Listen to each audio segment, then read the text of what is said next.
Ben-yomo pot. Okay, so meaning that pot was used for meat in less than 24 hours.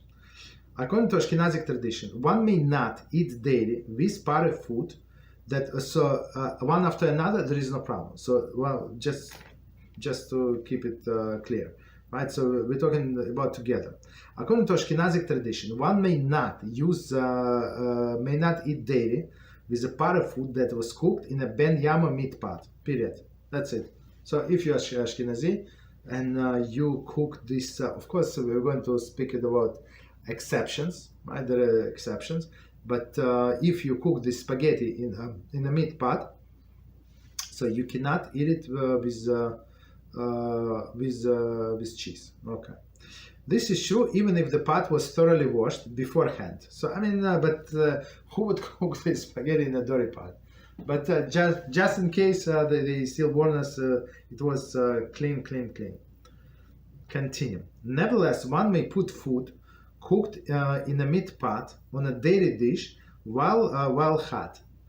So as we discussed in how the taste is being transmitted, so in this case, since there is no substance to the taste that was absorbed into walls of the pot, so it's going to get absorbed by this spaghetti, but it's not going to pass anywhere else. So even this hot spaghetti put on a cold or hot whatever milk plate, there is no problem whatsoever.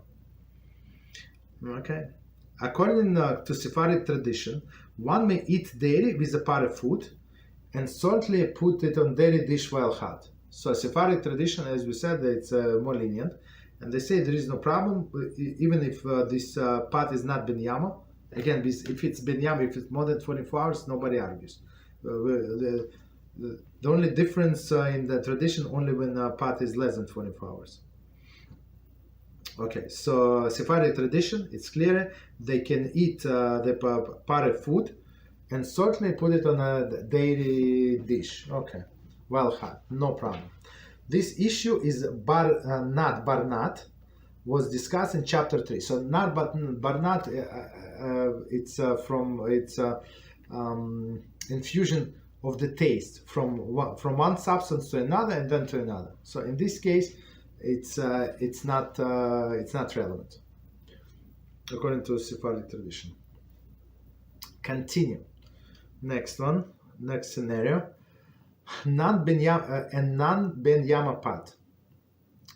Okay, if however the meat pot was not used for hot meat during the previous 24 hours, so and this author he's a great posek, just to say the least, right? So he's very careful in his sentences, right? His statements. So he said, if however the meat pot was not used for the hot meat. So and today somebody asked me a question about spoons. And this was parve, not parve. So and spoons were not kosher. So the second question that I asked was the spoon cold or hot, right? Was it dipped into the hot dish or a cold dish? So that's the game changer, right? So one more time. So he's great posek, as we said. If, however, the meat pot was not used for meat during the period 24 hours, non-Ben-yomo, even Ashkenazi may eat the parve food with daily. So people have only limited amount of pots. For example, people go to country, right? Where people go upstate to the mountains, and it's like you drive there. It's like all Jews from Brooklyn, from Muncie, from this place, from that place, everybody like upstate. It's only from New Jersey, everybody's there. Very interesting, right? So, and these bungalows are tiny. So when you have a lot of, Baruch Hashem, big family, so sometimes it's one room, sometimes it's 2 room tops. So to bring all your pots, sometimes it's mission impossible. There is simply no room. So in this case, they would use something like would not take a parve pots for this reason, right?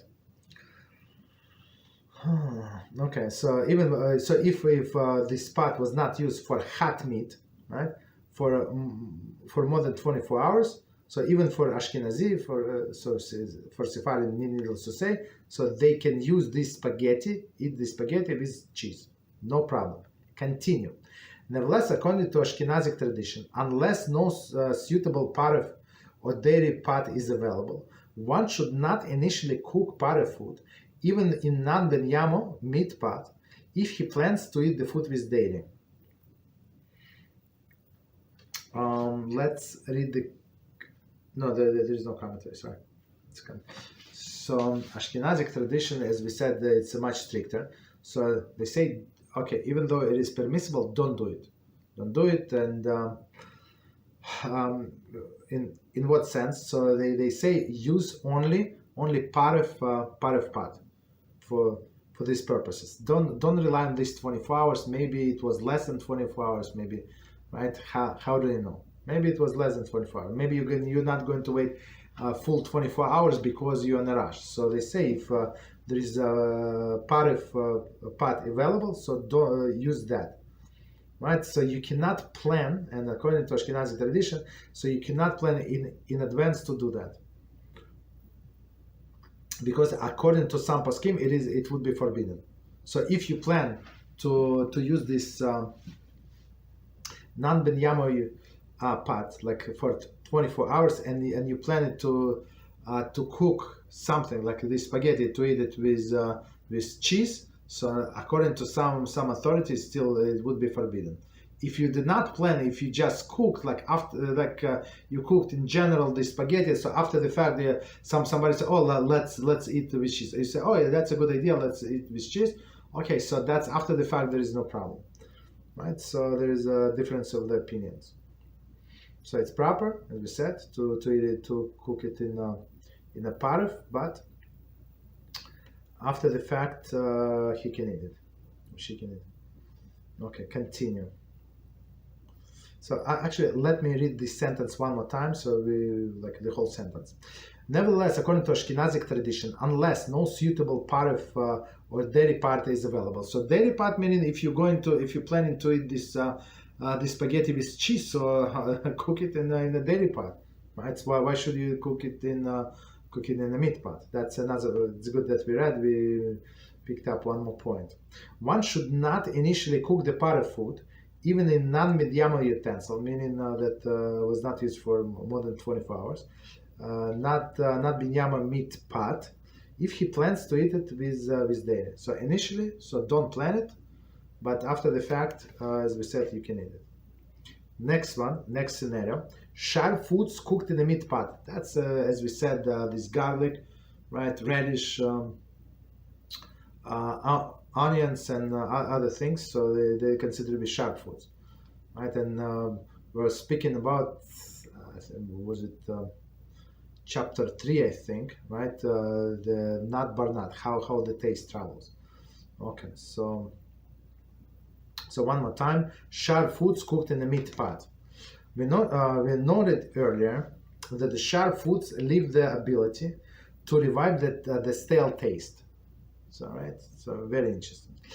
Thus, the previous lenient halacha regarding non-Ben-yomo pot does not apply when sharp foods are cooked in that pot. So that's very, very clear.